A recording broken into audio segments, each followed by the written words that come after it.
c'est tout naturellement, connaissant l'engagement de la Fondation des Hôpitaux pour les enfants en protection de l'enfance, que je les ai ressollicités pour créer le premier centre d'appui à l'enfance. Je suis le professeur Céline Gréco, je suis la chef du service de médecine de la douleur et de médecine palliative de l'hôpital Necker Enfants Malades et la présidente de l'association Impact. Ma rencontre avec la Fondation des Hôpitaux est le fruit d'un heureux hasard, si je puis dire. En fait, en 2019, quand j'ai pris la chefferie de service du service de médecine de la douleur, j'ai eu l'occasion de rencontrer Brigitte Macron qui venait voir les enfants qui étaient hospitalisés. Et à ce moment-là, je lui ai parlé du problème en fait, des violences faites aux enfants et du problème de la protection de l'enfance. Et donc la Fondation des Hôpitaux a commencé à nous soutenir au niveau du financement et de la création des équipes qu'on a appelées équipes PACT et qui étaient des équipes mobiles hospitalières référentes en protection de l'enfance.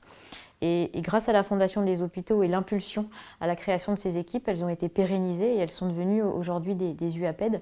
Et donc c'est tout naturellement, connaissant l'engagement de la Fondation des Hôpitaux pour les enfants en protection de l'enfance, que je les ai ressollicités, que je vous ai ressollicités l'année dernière pour créer le premier centre d'appui à l'enfance, donc un centre de santé dédié aux enfants confiés à l'aide sociale à l'enfance victimes de violences. Le soutien de la Fondation, il est déterminant. Il est déterminant parce qu'il permet à ce centre d'appui de voir le jour, en fait.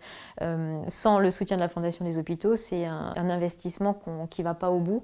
Et finalement, un centre d'appui qu'on va ouvrir aux enfants le 10 novembre 2025 et qui n'aurait pas vu le jour sans ce soutien important. Je dirais des équipes passionnées, solidaires et des équipes très soutenantes. Le soutien des mécènes, il est fondamental pour que la Fondation des Hôpitaux puisse continuer à mener à bien ses projets, à la fois pour l'enfance, à la fois pour la santé mentale des jeunes, à la fois pour les soignants, à la fois pour les personnes âgées. Sans le soutien des mécènes, ce sont des projets innovants qui permettent de faire changer les choses, de faire bouger les lignes qu'on ne pourrait pas mettre en place. Ce que j'aimerais rajouter, c'est un immense merci. Un immense merci à toutes les équipes de la Fondation qui chaque jour en fait, se bat pour que tous les projets qu'on essaye de mettre en place voient le jour.